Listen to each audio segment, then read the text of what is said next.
ओवीस kitchen या recipe चॅनलमध्ये तुमचे स्वागत आहे.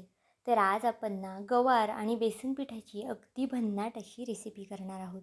तुम्ही जर या पद्धतीने गवार केली ना तर नक्कीच न खाणारे सुद्धा आवडीने खातील आणि कढईमध्ये शिल्लकसुद्धा राहणार नाही. इतकी जास्त अप्रतिम ही गवारीची भाजी होती. तर चला, थोडाही वेळ न घालवता लगेच व्हिडिओला सुरुवात करूया. त्याआधी जर तुम्ही चॅनलवरती नवीन असाल आणि चॅनलला अजूनही सबस्क्राईब केलं नसेल ना, तर नक्कीच एक लाईक आणि एक सबस्क्राईब करायला विसरू नका. आता इथे ना मी पावशेरला थोडीशी कमी गवार घेतलेली आहे. ही गवारीची भाजी मी 2 जणांसाठी करते, त्यानुसार बघा इतकी गवार पुरेशी आहे. आता गवार ना सुरुवातीला स्वच्छ अशी धुवून घेतली आहे आणि त्यानंतर आपण नेहमीच्या पद्धतीने जशी गवार निवडतो ना, अगदी त्याच पद्धतीने ही गवारीची भाजी निवडून घ्यायची आहे.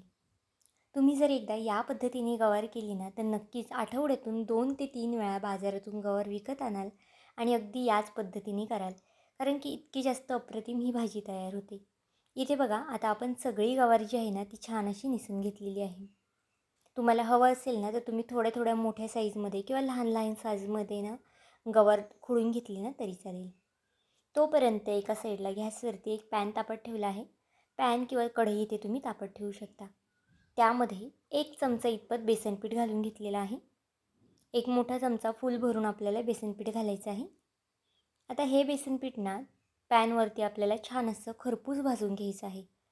अगदी बेसनपीठाचा खमंग असा वास यायला लागला ना की गॅस आपल्याला इथे बंद करायचा आहे. तुम्ही इथे पाहू शकता, आता बेसनपीठाचा जो रंग आहे ना तो सुद्धा बदलत चाललेला आहे आणि याचा वाससुद्धा अगदी छान येत आहे. त्यामुळे इथे मी गॅस बंद करून घेतला आहे आणि हे बेसनपीठ एका प्लेटमध्ये काढून घेतलं आहे. पुन्हा त्याच कढईमध्ये आपल्याला 1 पळी इतपत तेल घालून घ्यायचं आहे आणि जी गवार आपण स्वच्छ अशी निवडून घेतली होती ना ती यामध्ये घालून घ्यायची आहे. गवार इथे सुरुवातीलाच मी स्वच्छ धुवून घेतली आहे आणि नंतर खुडल्यानंतर आपल्याला गवार धुवायची नाही. त्यामुळे तुम्हीसुद्धा खुडण्याच्या अगोदर किंवा निसण्याच्या अगोदरच गवार ही धुवून घ्या.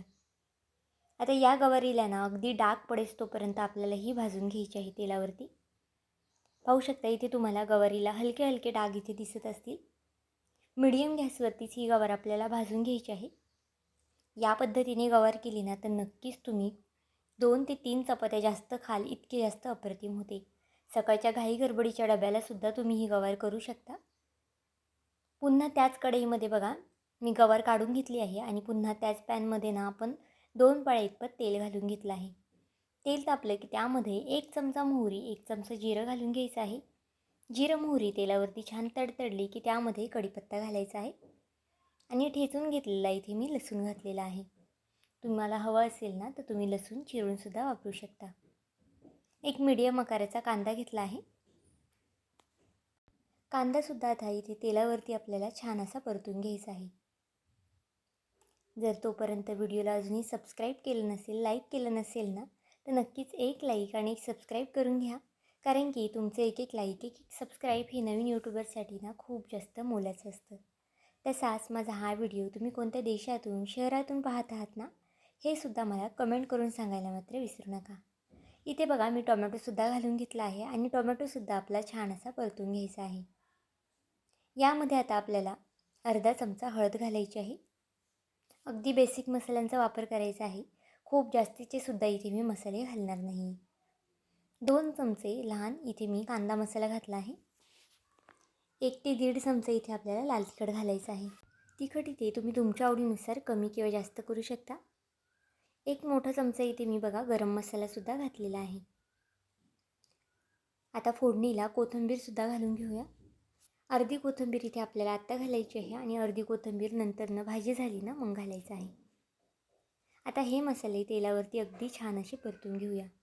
तुम्ही यापूर्वी अशी गवार कधी केली ती का हे सुद्धा मला नक्कीच कमेंट करून सांगा आणि तुमच्या इकडे कशा पद्धतीची गवार करतात ना हे सुद्धा नक्कीच कमेंट करून सांगा. आता बघा मसाले तेलावरती छान परतून झाले आहेत. त्यानंतर आपण इथे गवार घालून घेऊया. तुम्ही सुरुवातीला गवार भाजून घेतली ना की त्याचा एक वेगळा वास असतो, तो सुद्धा निघून जातो आणि गवार शिजायलासुद्धा पटकन शिजते. आता इथे बघा गवारसुद्धा मसाल्यांमध्ये अगदी छान अशी मिक्स करून घेऊया आणि यामध्ये आपल्याला अगदी थोडंसं पाणी घालायचं आहे. पाणी इथे खूप जास्तसुद्धा घालायचं नाही. जर तुम्हाला ही गवार छान ओली किंवा अशी लपथपीत करायची असेल ना तर तुम्ही थोडंसं जास्तीचं पाणी घाला, किंवा जर सुकी करायची असेल तर कमी पाण्याचा वापर केला ना तरी चालेल. आता थोडंसं मीठसुद्धा घालून घेतलं आहे आणि छान अशी ही गवार मिक्स करून घेतली आहे. यावरती आता आपल्याला ना झाकण ठेवायचं आहे. एक 5 ते 6 मिनटासाठी बघा इथे मी झाकण ठेवलं होतं. 5 ते 6 मिनटं आपल्याला अगदी बारीक गॅसवरती झाकण ठेवायचं आहे. गॅस अजिबातच कुठेही मोठा वगैरे करायचा नाही. आता इथे बघा गवार आता आपली ना 70 ते 80% इतपत शिजलेली आहे. आता यामध्ये आपल्याला जे बेसन पीठ आपण भाजून घेतलं होतं ना ते घालून घ्यायचं आहे. जितकं बेसन पीठ घेतलं होतं ना भाजून तितकं सगळं यामध्ये बघा मी घालून घेतलेलं आहे. आणि पुन्हा छान अशी ही भाजी मिक्स करून घ्यायची आहे. आता तुम्हाला ना ही भाजी अजिबातच ओली करायची नसेल किंवा पूर्ण सुकी ठेवायची असेल ना तर तुम्ही आता पाणी घातलं नाही ना तरी चालेल. पण इथे ना ही भाजी मी थोडीशी ओलसर करणार आहे, त्यामुळे इथे मी पाणी घातलेलं आहे. आता भाजी इथे पुन्हा छान अशी मिक्स करून घेऊया आणि झाकण ठेवून पुन्हा एक 5 ते 6 मिनटासाठी ना भाजी शिजून घ्यायची आहे.